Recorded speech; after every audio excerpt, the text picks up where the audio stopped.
What makes a person cross the invisible line between man and monster? Is it something they're born with? A twisted gene, perhaps? A dark seed? Or does the world shape them that way, piece by piece, until something finally snaps? For decades, psychologists, criminologists, and profilers have studied serial killers, and still, one question haunts us. Could this have been prevented? Because sometimes the killer doesn't come from a broken home. Sometimes the warning signs are subtle, and sometimes the person hiding the darkest urges looks just like your neighbour, your co-worker, even your local police officer. Mikhail Popkov was born on March 7th, 1965, in the remote industrial city of Norilsk, Russia. The city, buried under the snow for most of the year, was cold and harsh as the lives lived there. His parents were average, hard-working factory people. No abuse, no poverty, no glaring red flags. But they were distant, busy, too busy. In fact, to raise Michael themselves, they sent him to live with his grandparents for over 2 years. And when they finally returned for him, they brought someone else, a baby girl, a sister. To a small boy, abandoned and now replaced, this wasn't a reunion, it was a rejection. Mikhail couldn't understand why they didn't just have the time for him, but they had time for her. That seed of abandonment, it never left him. But outwardly, he adjusted. His parents brought him home and he tried to bury his bitterness beneath a mask of obedience. He smiled, he behaved, he followed the rules. He was a good boy who was learning how to wear a mask. That summer, Mikhail was sent to a children's camp.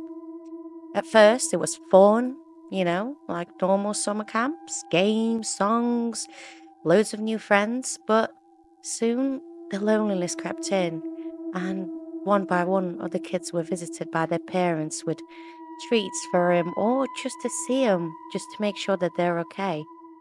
And then Mikhail waited 1 week, two, but no one came. The pain was too much, so he ran. He ran back home. He made it all the way back home on his own. But what he found at home wasn't comfort, it was a lot of confusion. He opened the door to find his parents drunk, half naked, and in an intimate scene with another man. He said nothing, just stared, then quietly accepted their decision to let him stay. At least something was good out of it. But inside, something cracked. That night didn't just shock him, it rewired him. Because now, his parents weren't just neglectful, they were liars, immoral, hypocritical, and deceitful. And Mikhail's trust in those closest to him had shattered. As he grew up, Mikhail doubled down on appearing normal. He helped his father dig graves, a near and foreshadowing of what was to come. He wasn't squeamish, he wasn't lazy, he was disciplined. He excelled in school. All the teachers liked him, he kept his head down and worked very hard. At 18, he joined the military. Again, he was praised. He was obedient, focused, and reliable. And after his service, he became a mechanic.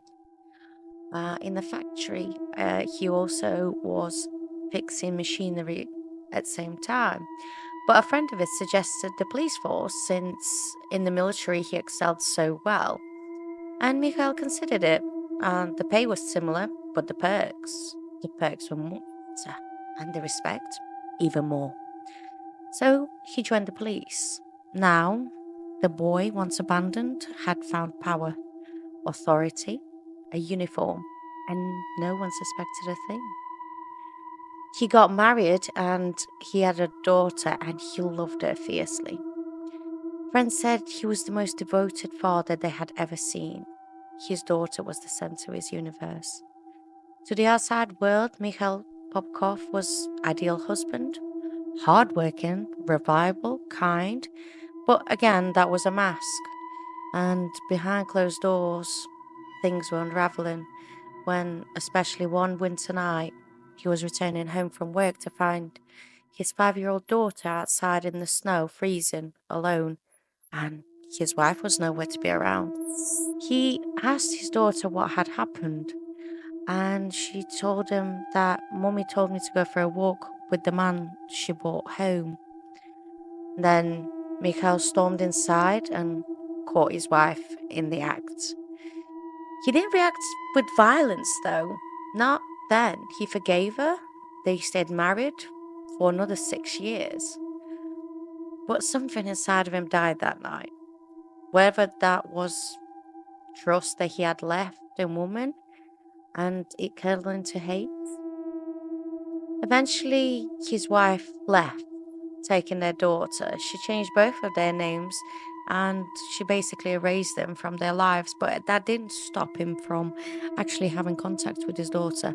Anyway, and but of course, after that, Mikhail was left with, well, he's not a husband anymore, he's not a father, he's just an officer that was left with nothing but his rage. His killing started in 1992. He began patrolling the streets after hours looking for lonely women, especially those he saw as immoral or unworthy, like, night workers, party goers, or women walking home drunk. In his mind, he was punishing them for his mother, his wife, his past, and he was making their families happier by taking them away. Each victim was lured into his car. They trusted him, especially because, well, he was a police officer.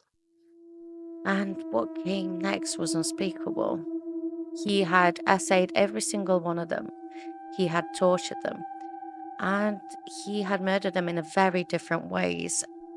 Well, a lot of it depended on what tools he had available from work. Tools that were used in police to protect people, not to murder. Then he would clean up perfectly. No evidence, no connections.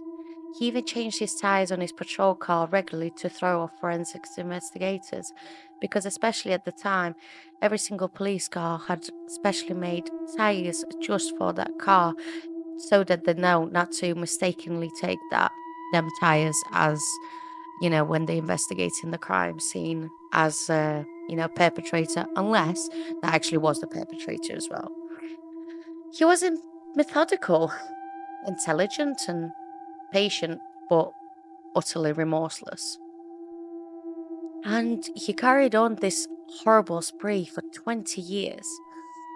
He led double life. By day, he was a respected police officer, a loving father, a helpful neighbor. But by night, he was a predator, a serial killer with a twisted sense of justice.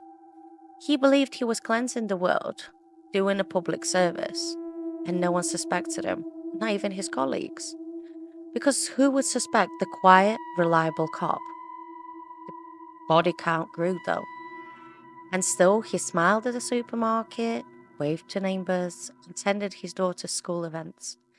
And behind every handshake was a hand that was taking lives, pretty much every night. Then, in 2012, the net finally began to close, and investigators launched a massive cold case initiative collecting DNA from all former officers. Mikhail was confident he was untouchable and he complied with ease. But this time, science was stronger than arrogance, and within weeks, his DNA linked him to 22 murders. He was arrested, and at first he denied everything, but eventually he confessed, not with shame though, not with sorrow, but with detachment. He couldn't even remember names, and he didn't actually care about their names either. They weren't people, he said. They were garbage. Whoa. Once he was in custody, he led investigators to the bodies they had never found. buried in forests, dumped near rivers, hidden in snow-covered fields, and the count rose. 57 confirmed by 2015. 87 victims were confirmed by 2018. Some believe he's holding back, that he relieves only more bodies just to get out of prison and smell some fresh air and feel the cold wind. No one knows the true number, some think it's over 200. He was sentenced to 2 life sentences in additional 10 years, but for the families of his victims, justice can never feel complete because the man who took their daughters, mothers, and sisters once, this man wore a badge. And, you know, end of the day, this is one of the worst things that can happen to anyone. And who is anyone to judge someone else? End of the day. But, I mean, what made him? So, what made Mikhail Popkov? Was it the abandonment, the betrayal, the early exposure to things a child should never see? Or was it always there, waiting for the right crack to let that darkness in? We may never know, but one thing is for certain, the most dangerous monsters aren't the ones hiding in the shadow. They're the ones who smile in daylight, and it could be anyone around you. Thank you for staying this long, and I hope you enjoyed today's video. Please like, subscribe, and possibly leave a comment, and maybe let me know about some ideas or people that you would like for me to cover. Thank you so much. Bye.